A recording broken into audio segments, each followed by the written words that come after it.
What's up, everybody? We are ever so slowly inching closer and closer to NFC Championship Sunday. Thank you for joining me here on the Pack-A-Day podcast. I'm your host, Andy Herman. You can always follow me on Twitter at Andy Herman NFL. Just finished up my grades for the defensive side of the ball for Rams-Packers, so that is going to be my main topic for today, including my top 3 and bottom 3 graded players from the defensive side of the ball from, again, Rams-Packers. But before I get to that, as always, just a couple of pieces of news and notes. And I want to start off, this isn't a news or a note, but I want to start off talking about, just for a minute, Aaron Rodgers on the Pat McAfee show, because it is so damn good. It is phenomenal. I cannot get enough of it. It is, to me, the single best thing on the air right now. I don't care if you're talking about television, radio, podcasting, anything on the internet.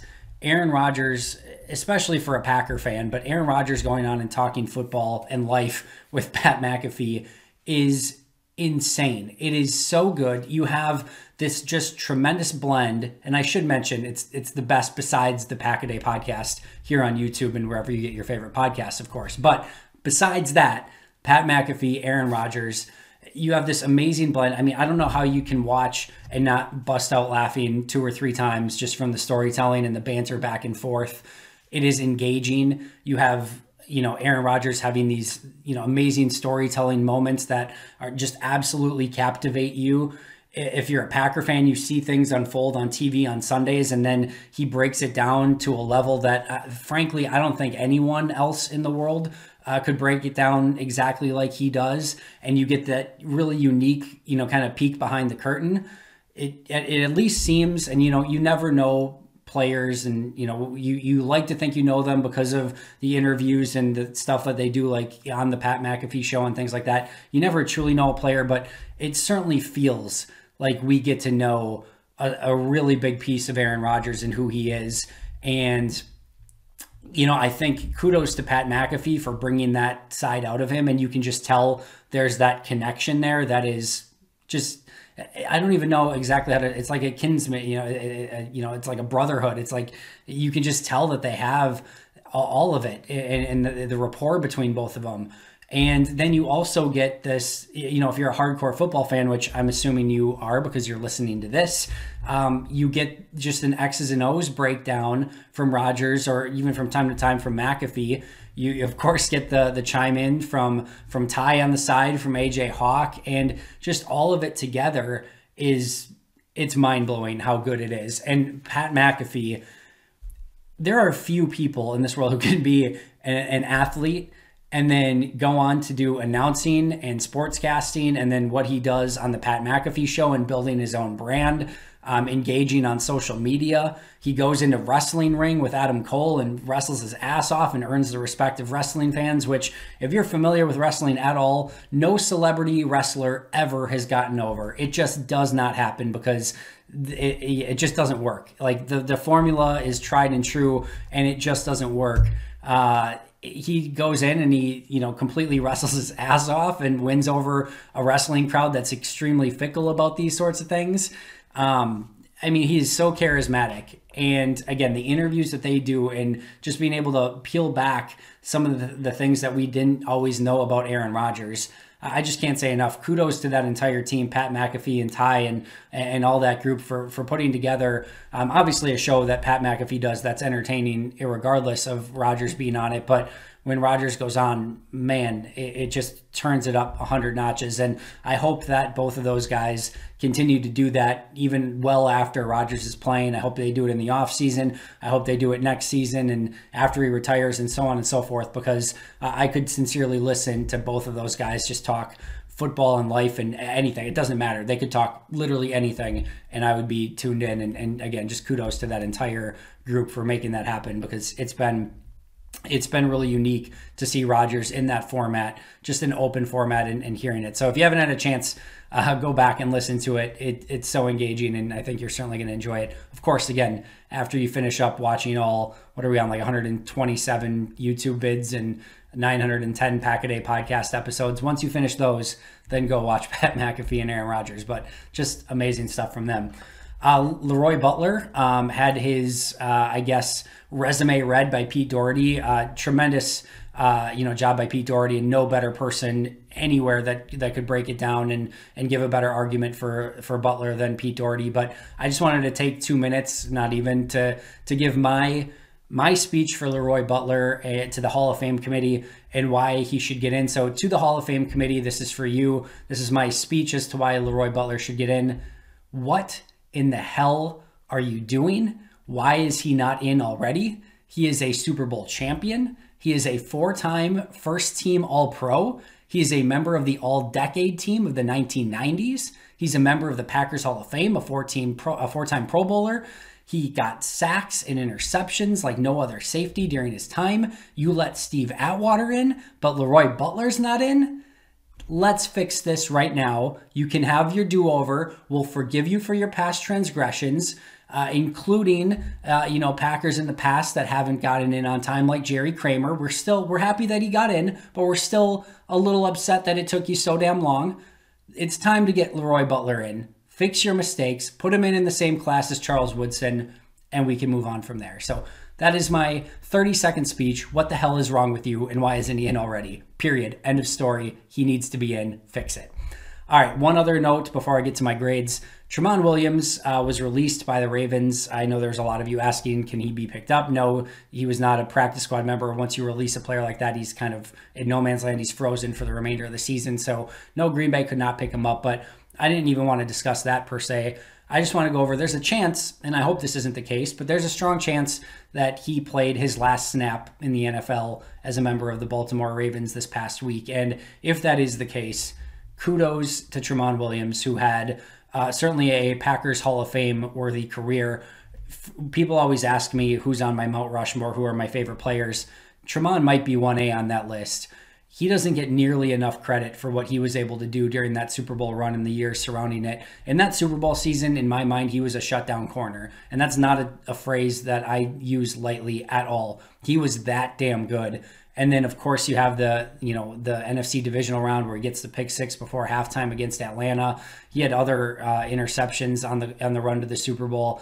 Just a absolutely phenomenal Green Bay Packer. I had a chance to run it back last year, which I was so happy about because that was my first year and really up to this point only year being credentialed in the locker room. I got an opportunity to, be in the locker room and ask him questions and hear how he responded. You could not get a better guy within that locker room, on the field, returning punts and just being safe with it, which we've seen be an issue.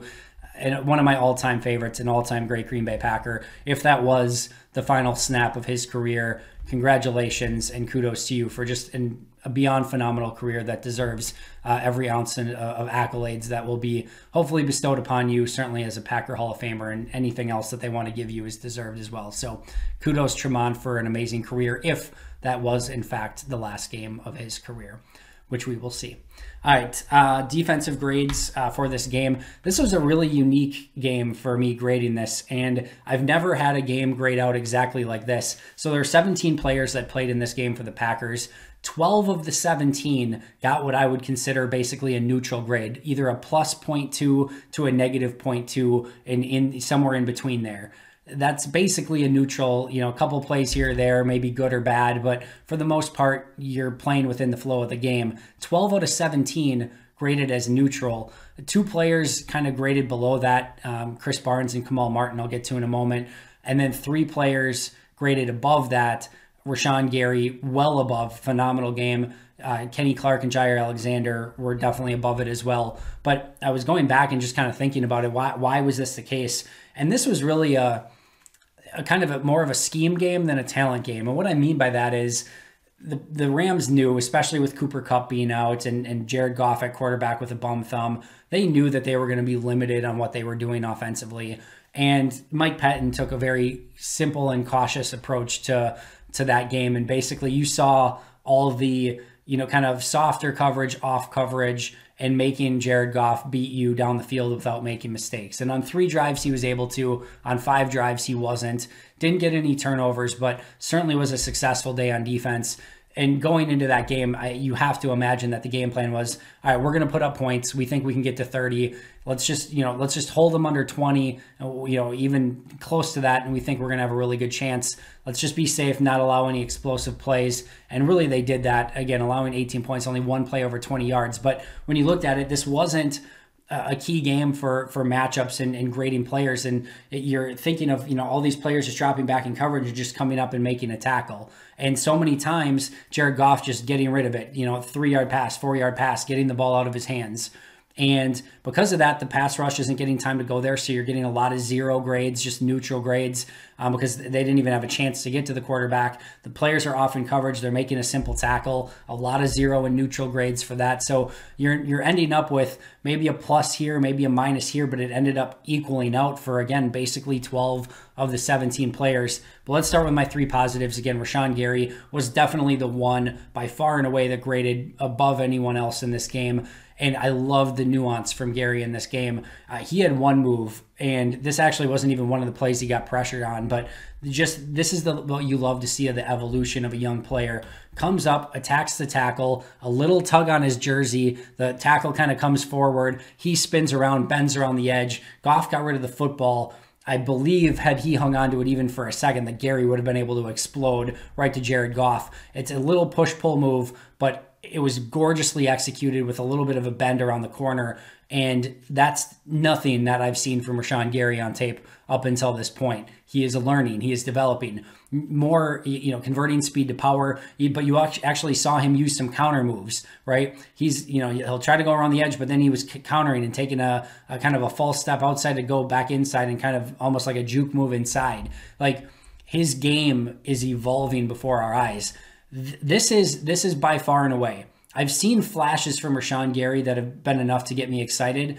This is by far and away the game that has me most excited about Rashawn Gary. Like, he has turned the light bulb on. And I'm not putting any ceiling on him. I'm not putting any floor on him. I'm not putting any expectations on him. Just know this was a game for Rashawn Gary that had me geeked out. And I do not say that lightly. So hopefully he can continue that pace. He was the best player on the defense for Green Bay by far and away in a playoff game.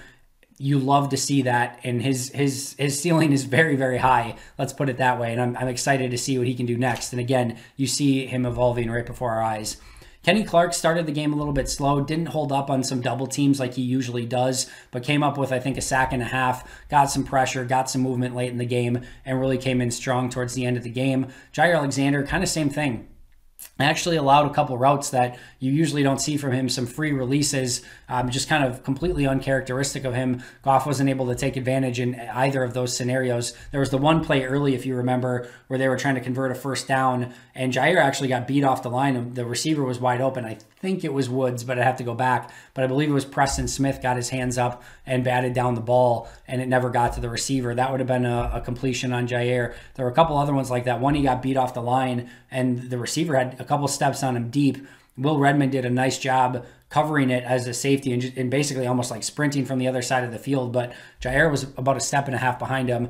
Still finished strong. Still had a really nice game. That the tackle at the line or behind the line of scrimmage on the screen pass later in the game, when he was targeted, the one completion for -3 yards, which was that screen pass. So he still did a lot of good things, but it wasn't his typical, just basically perfect game, which is still saying something that he's in the top 3, even with a couple of those plays that you're not used to seeing out of him.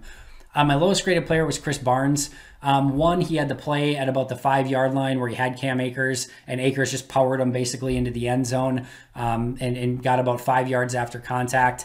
That's a play you don't want to see. And I should mention the cast on his hand certainly affected him. Had made a great play to almost get an interception. You got to think, again, if the cast is not on, that's probably an interception from Barnes in that scenario. That grade probably goes even a little bit higher. But the other play late in the game, Green Bay's up 2 touchdowns. I believe it was a 2nd or 3rd and long.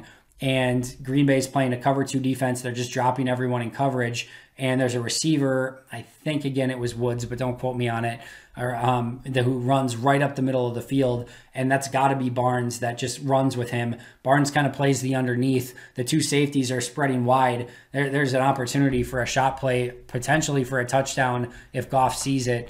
Goff doesn't see it, and Barnes gets away with one, but that's a play he has to just be more cognizant of. Kamal Martin, just a couple plays, not good reads. He's got a ways to go. And I love how fast he plays. I love how physical and athletic he is. But he's just got to slow things down and make sure that he is in full understanding of where he's supposed to be. You still see some of those hiccups come up from time to time. Then Will Redmond, the drive before halftime, there was a few different plays where he was in coverage. One play where he's in coverage and then the receiver kind of jukes him, goes inside and gets a big play on it. As I mentioned, he did have the nice play in coverage as a deep safety later in the game, but just a couple plays from Will Redmond on that drive before halftime that he would have liked to have back. All right, that's going to do it for me. Thanks for joining me. I appreciate it. I know these are going a little bit longer this week, but it's freaking NFC Championship week. We're breaking down a divisional game against the Rams, so give me some accident forgiveness this week. It's probably maybe a little bit longer. I hope you'll stick with me. I'll be right back here tomorrow in an all-new episode. Check out Dusty, Steve, and Sarah on today's audio version of the podcast. Until next time, and as always, go Pack Go.